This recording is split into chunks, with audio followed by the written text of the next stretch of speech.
Bienvenidos a Político Latam, el podcast. Hoy vamos a estar hablando sobre esa entrega del Premio Nobel de Paz a María Corina Machado y también sobre la aspiración presidencial del hijo de Jair Bolsonaro, Flavio Bolsonaro. Empezamos.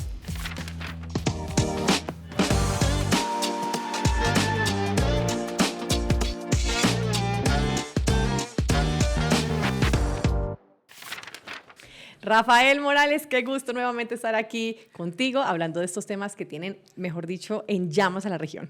Es un gusto como siempre, Claudia. Hay mucho que platicar. El tema de María Corina es súper importante, pero también pues hay cosas muy importantes que discutir en Brasil. Así que adelante, vamos a darle. Vamos a empezar precisamente con María Corina Machado. Algo que tuvo muchísima discusión fue, y que todavía ahorita hay movilizaciones alrededor de esta entrega, es la asignación de este premio, porque algunos afirman que no lo merecía en la medida en que no ha desacreditado todo el despliegue militar que ha llevado a cabo Donald Trump en el Caribe. ¿Cómo lo ves tú?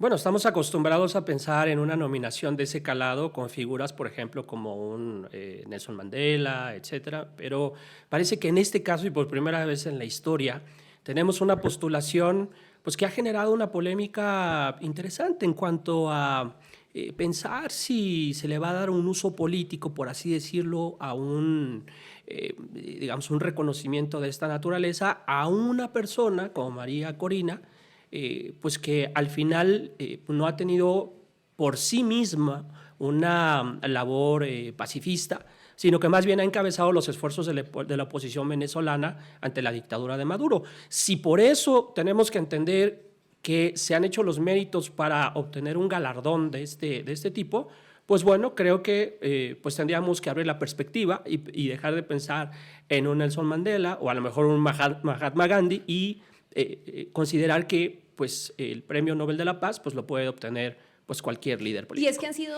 no es este el único caso, ha habido varios casos en donde se da un espaldarazo con la entrega de este premio a diferentes procesos. Voy a hablar en particular de Colombia, en el caso de Juan Manuel Santos, que se le asigna este Nobel de Paz, pues por un proceso culminado de alguna manera, pero todos sabemos en el mundo que los procesos pues hay que darles continuidad con apoyo de diferentes gobiernos, que ahorita evidentemente también se está viendo muy afectado por no darle ese seguimiento. Entonces, en ese orden de ideas, pues María Corina Machado está participando y está peleando algo que en la lógica de muchos venezolanos, 8 millones de venezolanos que hay por fuera del país, pues es una defensa válida de la paz, de la tranquilidad, del respeto y de, digamos, la posibilidad de vivir en un país con condiciones realmente válidas e importantes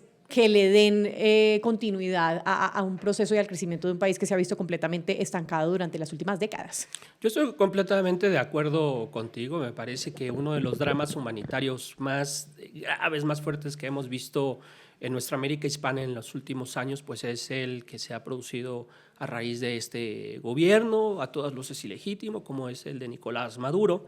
Y el papel de María Corina no puede minusvaluarse. Me parece que su liderazgo pues ha sido importante, al menos en la búsqueda de darle orden y estructura a la oposición hacia el gobierno de Nicolás Maduro.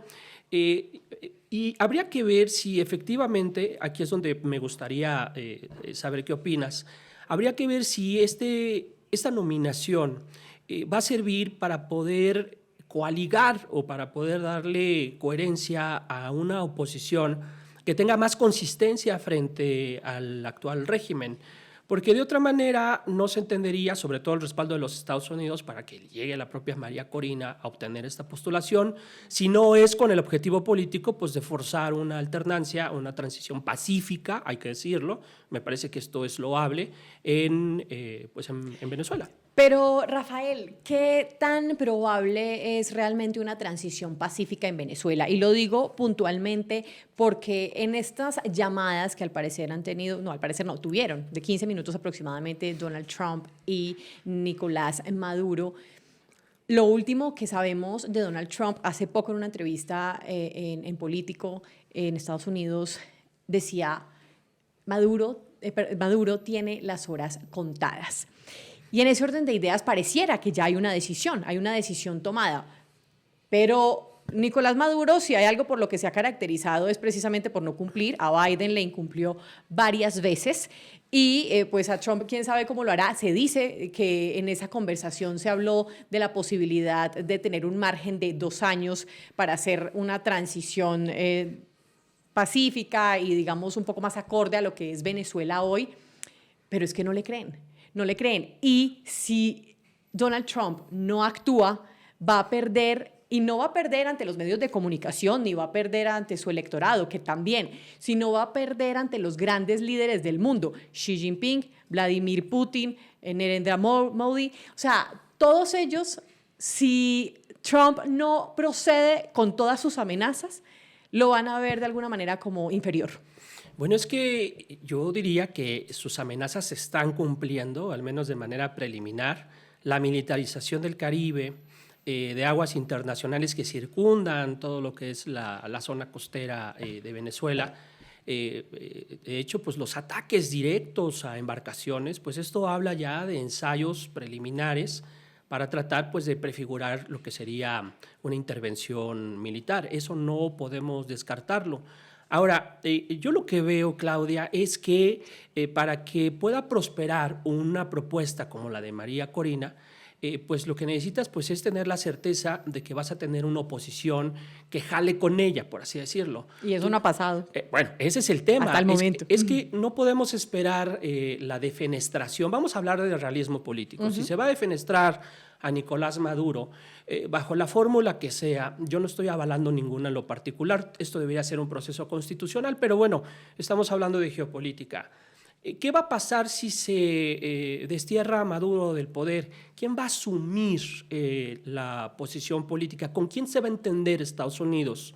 Yo creo que el Nobel está preparado para que María Corina, pues, digamos, se prepare justamente para asumir este rol, porque de otra manera, y de hecho aquí ya lo platicamos, Claudia, de otra manera lo que va a suceder es que se puede abrir un proceso de desestabilización en toda la región que ni los propios americanos sean capaces de poder controlar. Sí. Y eso que todavía no estamos hablando, por ejemplo, de la intervención de Rusia. Yo creo que si Nicolás Maduro le está dando vueltas al asunto, como solemos decir, lo es también porque Rusia está detrás. Rusia tiene acuerdos de cooperación militar con Venezuela y esto pues no lo podemos pasar por alto. Bueno, pero ya Rusia ha dejado a varios colgados de la brocha porque no está en capacidad o porque no quiere invertir sus fuerzas allí, sino centrar todo de alguna manera en Ucrania. Entonces, esa confianza que puede tener Venezuela en Rusia, es más, en estos días le pidió ayuda a Brasil.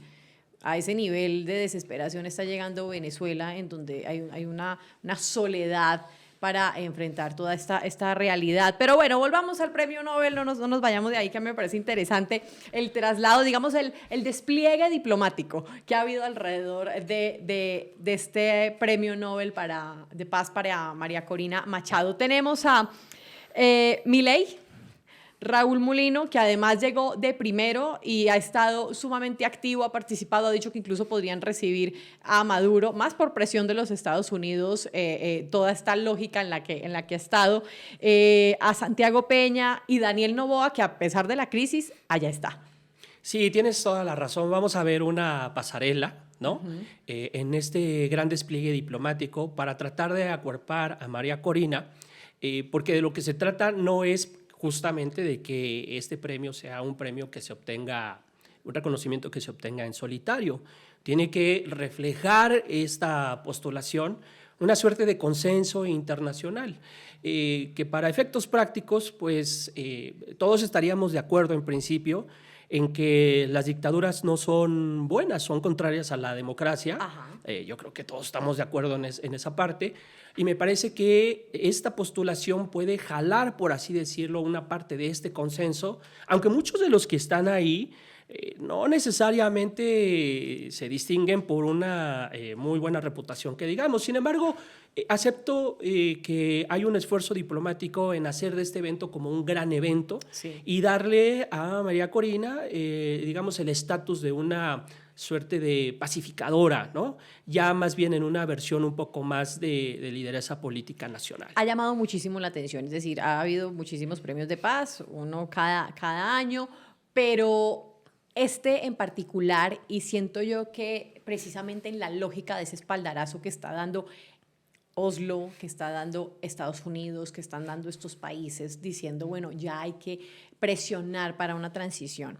Pero a mí me llama la atención, Rafael, y es que esto ha pasado no con un premio Nobel, pero este proceso en donde hay una presión y hay países y van a la OCDE y dicen, y no sé qué, y no pasa nada. O sea, si realmente un Estados Unidos, por ejemplo, necesita o deseara un cambio genuino, ¿no crees que ya lo hubieran hecho? Bueno, justo hace apenas unas horas, Estados Unidos acaba de emitir lo que sería su nueva estrategia de seguridad. Y es interesante leer este documento, es una treintena de hojas, Ajá. donde Estados Unidos declina por primera vez en su historia en su papel civilizador, en esta suerte como de oficio para tratar de exportar la democracia, la defensa de los derechos humanos, y dice, voy a dejar de lado eso, voy a dejar de sermonear y voy a dedicarme a vigilar mi frontera, a salvaguardar a mi población, etcétera.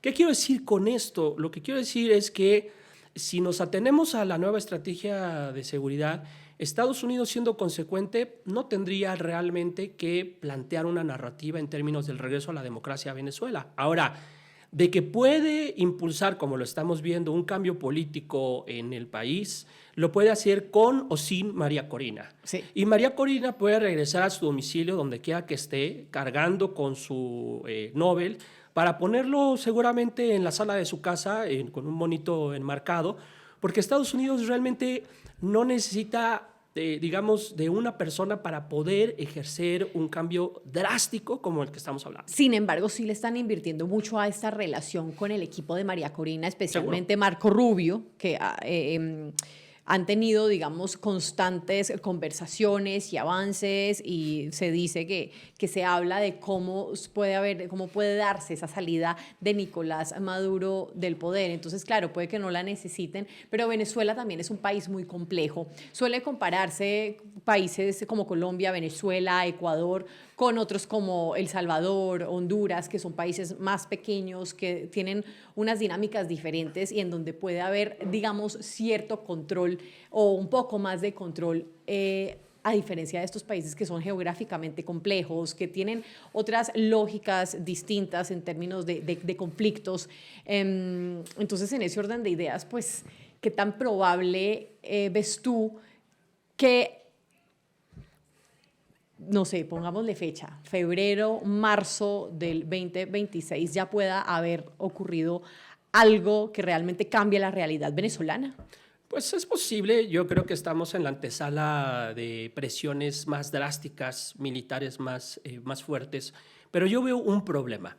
Si lo que quiere Estados Unidos es forzar un cambio en la isla, está haciendo justo todo lo que un manual del buen pacificador no debe de hacer. ¿Cómo qué? Como presentar una narrativa donde un día sí y otro también hay una amenaza directa a la seguridad venezolana. ¿Por qué? Pues porque esto pone en guardia, obviamente, a la sociedad venezolana. Quizá no todos están en la idea de que esto pueda pasar, pero al menos le da al gobierno nacional de Nicolás Maduro todas las herramientas para poder ensayar esa típica estrategia nacionalista, antiamericana, antiimperialista, pues, y con lo cual puede blindar cualquier crítica con relación al desempeño mediocre de la dictadura, porque eso sí quiero decirlo aquí. Ajá. Y que quede constancia. La dictadura de Nicolás Maduro es una dictadura que en términos económicos, en términos sociales, es un reverendo fracaso. No nos ha demostrado que una dictadura, un régimen antidemocrático pueda ser eficaz, al menos en cuanto a lo que corresponde como los mínimos de bienestar. Entonces, creo que no es esta la ruta que debería ser la más adecuada, incluso para allanarle el camino a una María Corina que pudiese llegar a ser, a lo mejor, la próxima presidenta de Venezuela. Pero volviendo, Rafael, a María Corina, el régimen precisamente la llama loca, Hay muchísimos adjetivos para Eres referirse afortunado. a ella sí. Hay hay displicencia ahorita que está precisamente recibiendo este premio Nobel, la forma en cómo se habla, la forma en cómo la mencionan, la forma en cómo la citan, y eso cuando la citan. Sí, dentro del discurso, María Corina, dentro del discurso del régimen, María Corina está hecha a un lado. ¿Cómo logra sostenerse en la lógica y en la discusión de la ciudadanía cuando también hay una limitación en términos de acceso a la información? Bueno, sí, este tipo de casos, de postulaciones, abre para, digamos, estrategias de desinformación.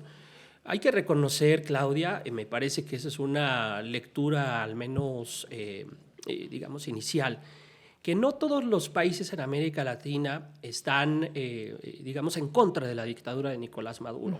Eso hace que pues, hayan sectores muy amplios de la opinión pública que le regatean esta nominación a María Corina y que desde su condición de mujer, pues evidentemente hacen todos los esfuerzos para que esto sea, digamos, un factor más que demerite su postulación.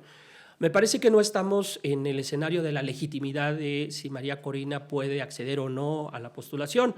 Cualquiera se puede postular, aunque no todos pueden obtener finalmente el galardón.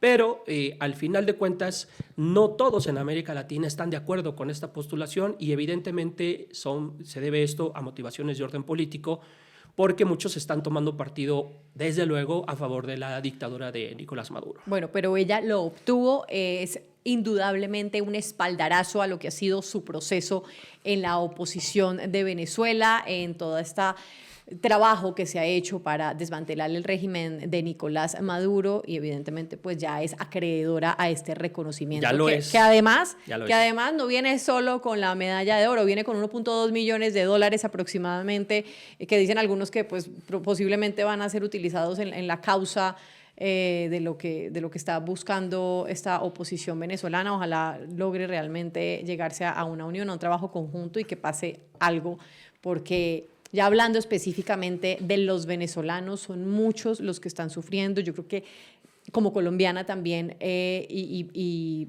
familiar de personas que vivían en Venezuela, que incluso ya eran ciudadanos venezolanos, pues son personas que han sufrido mucho, que ya no pueden estar en sus tierras, que ya no pueden ni siquiera estar en el país, y lo digo a modo personal.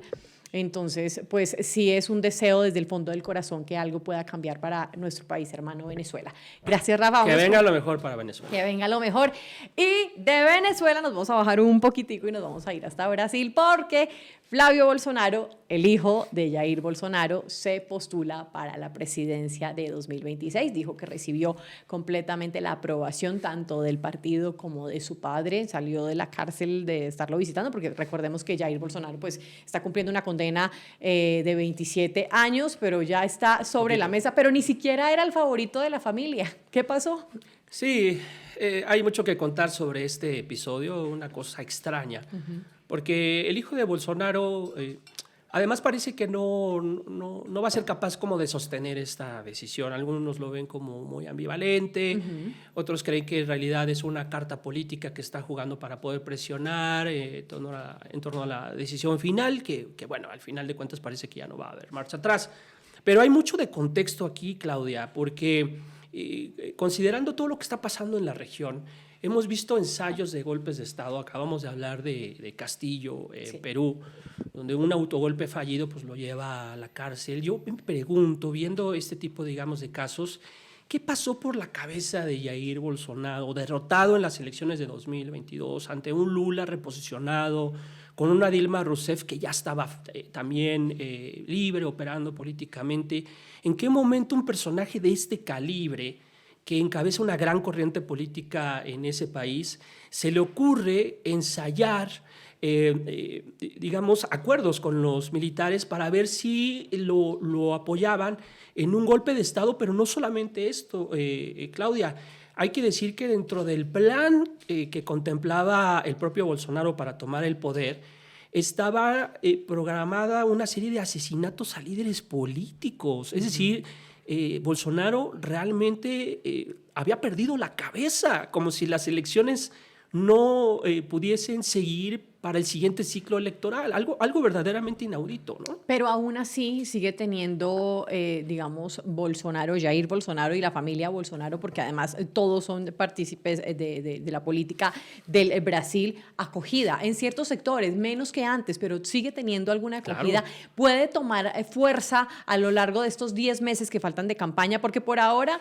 pues evidentemente Flavio Bolsonaro no es favorito, el favorito es Lula da Silva, que tiene un capital político impresionante, y es muy interesante lo que pasa con Lula da Silva, y es que ni siquiera tiene mayoría en el Senado y en el Congreso, o sea, no tiene mayoría, pero es a él al que lo siguen.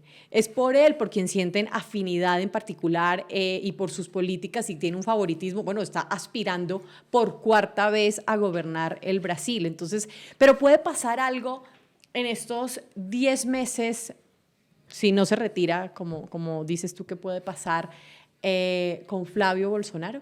No, yo creo que no, Claudia, ¿sabes? Hay un hecho incontestable, tú ya lo dijiste. Lula ha conseguido mantener su popularidad, muy a pesar del clima político tan crispado que vive Brasil, sí, que parece ser que no baja la polarización, sino que está recia. Y Lula pues tiene elementos a la mano para poder decir que él sí, debo de señalarlo, lo dejo aquí por escrito, él sí ha reducido la pobreza de manera dramática, sí, en Brasil. Ahora bien, el punto aquí en cuestión es que Bolsonaro está siendo condenado nada más que a 27 años de cárcel, porque se acreditó que cometió un delito en contra de la Constitución y del orden político. Es decir, Bolsonaro no puede esgrimir que es un preso político, digamos, resultado de una conjura por parte de la corriente de Lula. No hay manera de defenderlo. Yo creo que este es el principal meollo del asunto, y por lo cual yo tendría bastantes dudas de si los seguidores de Bolsonaro van a seguir en esta aventura a su hijo, creyendo que siendo candidato a la presidencia se va a abrir la posibilidad de renegociar, de buscar un indulto legal y al final sacar al padre de la cárcel. Ya quiero ver primero, como dices, si el hijo va a poder concitar a un gran movimiento nacional para poder sacar a alguien cuya responsabilidad está acreditada fuera de toda duda. Bueno, y aquí viene nuestro protagonista de cada tema aquí en la mesa, y es Donald Trump. Porque, a ver, ¿qué probabilidades hay de que lo haga si no lo logró el mismo Donald Trump, que presionando a Brasil con una implementación de aranceles del 50% durante un tiempo específico, no pudo doblegar no solamente ay, se me fue el nombre del presidente. ¿A quién? ¿A Lula? A Lula. Sí. Y obviamente a todo el equipo y a todo el gobierno, para ceder, porque el interés principal de la implementación de esos aranceles era precisamente que se diera a favor de Jair Bolsonaro, fuera en la pena, que lo sacaran de la cárcel, etcétera. No pasó, nadie se doblegó, se aguantaron el 50% durante un tiempo, hasta que a Donald Trump le tocó decir, no, lo retiro. Y ya son cercanísimos Lula da Silva y Trump, y están en negociaciones. Evidentemente las negociaciones con Donald Trump y la cercanía siempre es relativa y siempre es temporal, pero de todas formas se quedó Bolsonaro absolutamente solo, y pareciera que esta es una herramienta, como lo mencionas, para poder salvarse de esos 27 años de cárcel, sea por negociar o salir o como sea. Pero además, lo mencionaba al principio, la familia de Jair Bolsonaro, Flavio Bolsonaro, los otros hermanos, algunos hermanos, incluso la esposa del mismo Jair Bolsonaro, que no es la madre de estos personajes, han estado inmersos en política, tienen además cercanía muy amplia con grupos cristianos. Entonces, toda esta influencia digamos, de estos grupos que tienen estas creencias y además tienen acercamientos con el partido y con Jair Bolsonaro y demás, ¿no les puede alcanzar? No les alcanza. La verdad es que aquí el fenómeno electoral brasileño es claro. Hay una hegemonía electoral. Esto quiere decir que Lula tiene una fuerza política a plenitud. Esto hace que cualquier estrategia por parte de la dinastía Bolsonaro sea siempre cuesta arriba. No hay manera de generar un consenso, según lo veo yo. Y pues el apoyo que para muchos hubiera sido determinante para poder echar atrás la decisión del Tribunal Superior de Justicia, que en este caso fue el espaldarazo de Trump, pues ya vimos que no llegó absolutamente a nada, porque el Tribunal Electoral confirmó y reconfirmó la sentencia y las pruebas están ahí para el que lo quiera ver. Yo solo quiero añadir algo. El grado, es decir, frente a lo que sucedió, por ejemplo, con Argentina, con Milei, Sí. y lo que está sucediendo con Honduras, ¿por qué en el caso, y tú ya lo mencionaste, de Brasil, la presión trumpista no surtió los mismos efectos? ¿Qué es lo que distingue a uno u otro caso? La fuerza de Lula, la fortaleza de las instituciones del Estado. ¿Hay algo por lo cual el propio Trump no pudo, como lo mencionaste un momento, en el caso de Brasil, para tratar de ayudarle a Bolsonaro, y ni siquiera Estados Unidos lo logró? Es que, les guste o no, Brasil es una potencia económica de la región, y evidentemente eso lo pone en una posición muy distinta a otros países como Colombia, como Honduras, como cualquier país incluso de Centroamérica. Incluso México, de alguna manera, tiene menos herramientas por ser frontera para enfrentarse o para combatir algunas cosas con Donald Trump y con Estados Unidos. El aislamiento que tiene Brasil y su potente economía, que evidentemente tiene fallas y le faltan cosas y demás, pero que es potente para efectos de negociación, la pone en una posición muy interesante. Pero a mí me llama la atención, listo, pon tú que Flavio Bolsonaro no funcione, porque es muy enclenque, llamémoslo así, para efectos de la presidencia. También se barajaron otros nombres, aquí lo tengo, el gobernador de Sao Paulo, Tarcísio de Freitas, y también la ex primera dama, pero la ex primera dama ya se dio el paso a Bolsonaro hijo. Si en algún caso cambia esto y pasa este gobernador que sí tiene una aceptación más grande, ¿este sí podría competirle a Lula da Silva? Sí, claro, lo puede hacer naturalmente, y siempre los gobiernos estatales o los gobernadores resultan ser cartas interesantes a la hora de querer presentarse a elecciones nacionales. Yo creo que no está descartado, pero podría ser cualquier otro gobernador, la verdad. ¿A cualquier otro le iría mejor? Yo creo que sí, a cualquier otro le iría mejor. Eso es una manera muy inteligente de señalarlo, porque aquí de lo que estamos hablando es de la formación de líderes nacionales, y eso no se consigue en un fin de semana. Crear un líder como Lula te puede llevar 30 o 40 años. Entonces, no hay manera de sacar de la manga a un líder express que de pronto pueda encabezar como los esfuerzos de una oposición inconsistente. Eso no lo vamos a ver en el caso de Brasil. Pero qué tan sano es que alguien, por más de que en teoría gobierne bien, se perpetúe en el poder. Sí, bueno, no es sano de acuerdo a la teoría popular de la democracia. Si nos atenemos a ese margen, a ese marco, pues evidentemente que muchos presidentes en América Latina salen mal evaluados, tanto a la izquierda como de derecha. Sí. Pero aquí, si pensamos en lo que implica la nueva estrategia de seguridad de los Estados Unidos, pues resulta que todos los países en América Latina pues están bajo riesgo de una injerencia no reconocida, no legítima, no consentida, Sí. y esto da argumentos para que cualquier otro jefe de Estado que no comulgue con el trumpismo pues pueda decir: nos quedamos en el poder porque es la única manera de defender a la patria. Bueno, encuestas, hasta este momento Lula va a la cabeza, por lo que me dices, realmente no hay hasta el momento un competidor, pero pues 10 meses en política son toda una eternidad, entonces todo puede pasar. ¿Cómo ves tú el panorama político de Brasil para las elecciones de 2026? Más allá de los candidatos, ¿cómo está la población para aceptar toda esta lógica partidista y electoral que se viene el próximo año? Pues mira, Brasil ha sido reconocido durante muchos años como un país dueño de un sistema de partidos fluctuante, es decir, con partidos atomizados, testimoniales, que un día salen, otro día desaparecen. Parece que esta era electoral ha desaparecido y ha dado pie, digamos, como a la concentración del electorado alrededor de unas cuantas fuerzas políticas. Y esto yo creo que también explica el por qué el propio Lula no ha perdido fuerza en cuanto a su capacidad para generar nuevos consensos que impidan que esos votantes se dispersen, apoyando quizá a pequeños partidos que no tengan una agenda consistente, pero que sí contribuyan, por ejemplo, a agitar el clima social. Entonces, me parece que Brasil está viviendo un momento interesante, ya nos demostró que puede contra las presiones de Trump, Sí. ya nos demostró que sus instituciones funcionan bien y que son capaces de enjuiciar a un expresidente que tuvo la necesidad de ensayar un golpe de Estado y que en este caso el país no se viene abajo. Aún con la presión de Estados Unidos. Claro, aún con la presión de Estados Unidos, pero esto no genera presiones que pongan en duda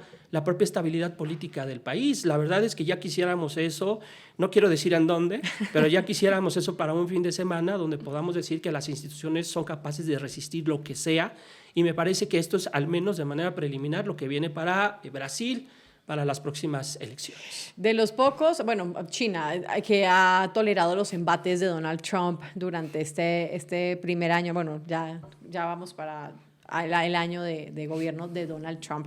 Bueno, Rafael, nos quedamos entonces con estos temas. María Corina Machado, Premio Nobel de Paz, y Flavio Bolsonaro, hasta el momento candidato presidencial en Brasil. Qué gusto compartir contigo. El gusto es mío, Claudia, como siempre. Claro que nos vemos sí. la próxima. Claro que sí, nos vemos la próxima semana con más temas de América Latina. Síganos en nuestras redes sociales, comenten, compartan y gracias por acompañarnos.